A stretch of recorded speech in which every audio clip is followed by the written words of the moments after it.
मेरे प्रिय भक्त, और कितनी बार मैं तुम्हें इस हालत में यूं टूटे हुए देखती रहूं।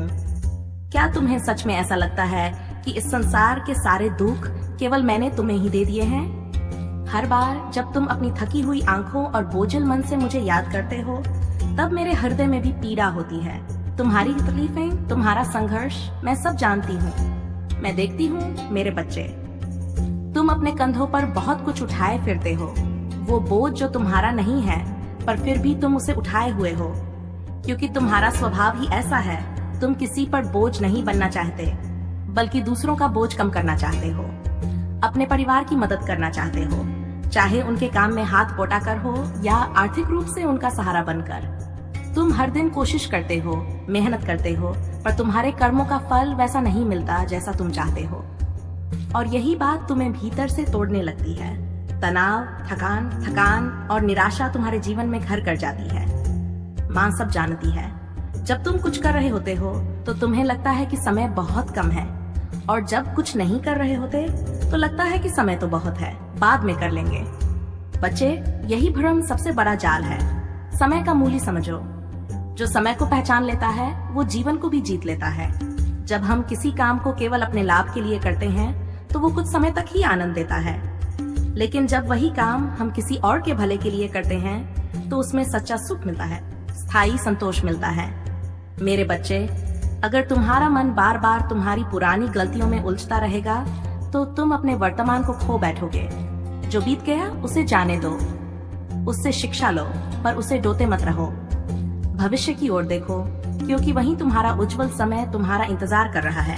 जीवन की हर एक घड़ी एक परीक्षा है। कब कौन सी परिस्थिति सामने आ जाए कोई नहीं जानता, लेकिन जो भक्त अपने कर्म पर विश्वास रखता है वह हर कठिन समय में खड़ा रहता है। जो केवल भाग्य से उम्मीद करता है उसे निराशा मिलती है, लेकिन जो अपने कर्म पर भरोसा करता है उसे उसकी उम्मीद से भी अधिक मिलता है। मेरे बच्चे, यदि तुमने कोई गलती की है तो उसके लिए स्वयं को माफ करना सीखो। हर बार उस गलती को याद करके अपना वर्तमान मत खो। तुम्हारा अतीत केवल एक कहानी है, उसे दोहराना तुम्हारा कर्म नहीं है। अपना ध्यान अपनी भक्ति में लगाओ, अपने कार्य में लगाओ, अपनी शक्ति को जागृत करो। जब तुम अपनी शक्ति को पहचान लोगे तब यह संसार तुम्हारे मार्ग में रुकावट नहीं, सीढ़ी बनेगा। ऐसे कर्म करो मेरे बच्चे कि तुम्हारी सच्चाई, तुम्हारी श्रद्धा और तुम्हारी तपस्या को देखकर मैं स्वयं, माँ काली, भी बुरे से बुरे समय में तुम्हारा साथ देने के लिए विवश हो जाऊं। मैं तुम्हारे दिल की हर भावना को महसूस कर रही हूँ। मुझे साफ दिखाई दे रहा है कि तुम किसी की कही हुई बातों को दिल से लगा बैठे हो। वो बातें तुम्हें अंदर तक चोट पहुंचा गई हैं, क्योंकि वो व्यक्ति तुम्हारा कोई अपना ही था, वही जिस पर तुमने भरोसा किया, जिसे तुमने सच्चा अपनापन जताया। मेरे बच्चे, मैं जानती हूँ तुम्हारे मन में ये सवाल बार बार उठ रहा है, आखिर मेरी गलती क्या थी? तुमने तो किसी के साथ कुछ भी गलत नहीं किया, किसी को दुख नहीं दिया, फिर ऐसा क्यों हुआ? यही तो संसार का स्वभाव है। जब समय ठीक नहीं होता तो अपने भी पराये बन जाते हैं। लेकिन सुनो मेरे लाल, जब समय बदलेगा नन, तो वही लोग तुम्हारी अच्छाई की मिसाल देंगे। जो आज तुम्हें गलत समझ रहे हैं, कल उनके सामने ही तुम्हारी सच्चाई खड़ी होगी। तुम्हें जानकर शांति मिले कि जब ये सारी दुनिया तुम्हारे खिलाफ हो जाएगी, तब भी मैं, तुम्हारी माँ काली, तुम्हारे साथ खड़ी रहूंगी, क्योंकि ये तुम ही थे जिसने मुझसे कहा था, माँ कभी मेरा साथ मत छोड़ना।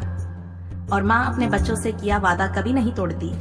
अगर कभी तुम मुझे भूल भी जाओ तब भी मैं तुम्हें नहीं भूलूंगी। मैं हर उस आंसू की साक्षी हूँ जो तुमने चुपचाप बहाया है। हर उस रात को जानती हूँ जब तुम तकिए में मुंह छिपाकर रोए हो। मुझे सब पता है मेरे बच्चे, लेकिन अब तुम खुद को और तकलीफ मत दो। लोग क्या कह रहे हैं, क्या सोचते हैं, ये सब तुम्हारी आत्मा की शांति से बड़ा नहीं है। जब तुम खुद को जान जाओगे, अपनी शक्ति को पहचान लोगे, तो कोई फर्क नहीं पड़ेगा कि कौन तुम्हें क्या कह रहा है। मेरे बच्चे, तुम बार बार वही भूल करते हो, दूसरों की बातों के हिसाब से अपने जीवन को चलाते हो। लेकिन अब समय आ गया है कि तुम अपने जीवन की कमान खुद थामो। खुश रहना है तो उस पर ध्यान दो जो तुम्हारे पास है, ना कि उस पर जो दूसरों के पास है। हर किसी को तुम्हारी हर बात समझ आए, ये जरूरी नहीं। कई बार हालातों के अनुसार चुप रहना भी बहुत बड़ी समझदारी होती है। तुम्हारे शब्दों में बहुत शक्ति है। तुम जो बोलते हो उसका असर लोगों के मन पर गहराई से पड़ता है। इसलिए सोच समझ कर बोलो ताकि तुम्हारे शब्द हमेशा हीलिंग, आराम देने वाले, प्रेरणा देने वाले और सच्चाई दिखाने वाले हों।